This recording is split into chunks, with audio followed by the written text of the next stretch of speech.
let's look back at Monday Night Football. The Patriots on the road against the winless Jets. And Patriots have a losing record 7 games into the season for the first time since 2002. So let's pick it up in the fourth quarter. Less than 5 minutes left. And Newton with a nice connection to Jacoby Myers. It's a great conversion by Cam. Helped out a little bit by this defensive call. I have no idea what Greg Williams is calling. Look at this underneath defender. It's 3rd and 20. You should be 12, 13, 14 yards deep. But Cam sees the in-breaking route. A big conversion.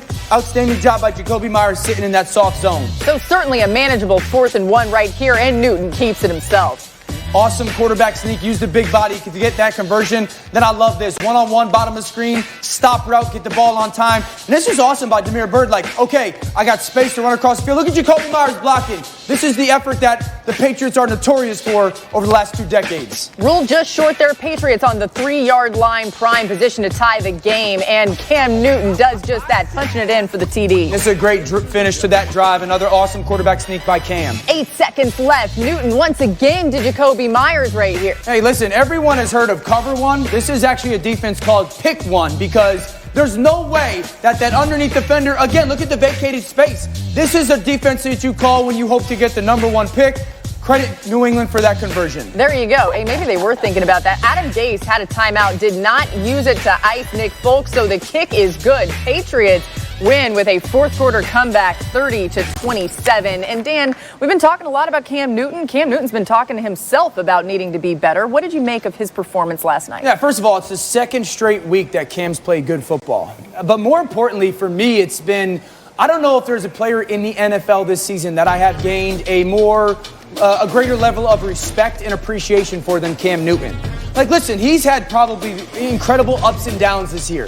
But the transparency that he's talked with, the accountability that he's had, the honesty that he's kind of spoken about through this journey, not only from this season, but really heading into this season and signing with New England. I know this.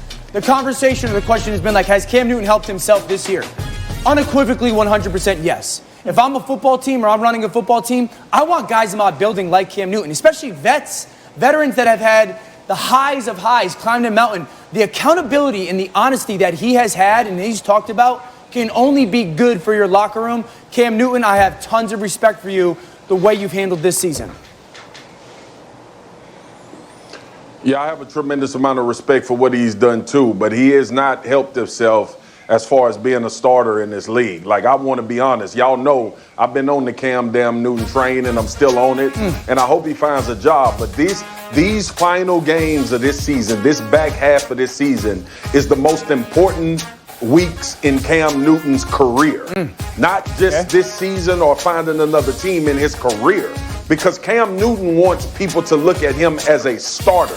Not some guy to come in as a second string or a backup or be a stopgap between making the decision in the draft or not, or even in free agency. So I don't hold Cam Newton's expectations to the point of just being on a team or on a roster. We know he's good enough to be on a team in the NFL. We know he's good enough to be a formidable backup, and you could argue that you may have the best one in the league. But the way Cam Newton wants to play football, the way he wants to be a starter, lead a franchise, and put them in position to win games, he's going to have to perform great the rest of the way during this season. I'm a firm believer in that. And let's not forget, it wasn't a lot of people clamoring to sign Cam Newton either. So he understands the position that he's in. And this Jets game and the prior week against the Bills goes a long way in trying to make that determining factor for a team out there, if it not be the Patriots. You guys keep talking about Cam Newton. Meanwhile, the Patriots defense is watching this like, because they don't want anyone talking about what they did last night. Frankly, what they've done all season. We've been so obsessed with Cam and this offense and their ups and downs. This defense is not what they were. This huge part of the reason why the team has struggled. They went from being statistically the best defense in the NFL last year to a bottom 10 unit by many metrics. Last week, the Bills ran all over them. This week, Joe Flacco threw on them like it was 2014. I mean, he was averaging over 10 yards per attempt, had a passer rating of 128.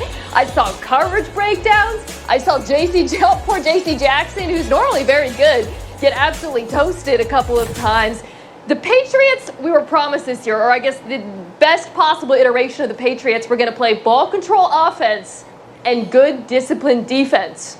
Only one of those things happened last night, and it was not on defense. Yeah, back to Marcus's point, too, about Cam playing for his career right now. Up next, they've got the Ravens. They've also still got the Cardinals left on their schedule, the Chargers, the Rams, the Dolphins, who knows, the Bills again, and then those Jets again. So interesting to watch how Cam handles the rest of this year. All right, new on NFL Live. This just in, we saw OBJ tweeting, and you see him with his, this is actually from Instagram, you see his leg in the full cast, of course, dealing with that knee injury, but his caption there, sit back, relax, and watch how God works. Now let the journey begin. It'll be great to see Odell Beckham Jr. back on the field when he's recovered from this injury. We're not done yet on NFL Live. The NFL Power Rankings are out with some solid front runners in the NFC. We're going to tell you about a fatal flaw in those teams next.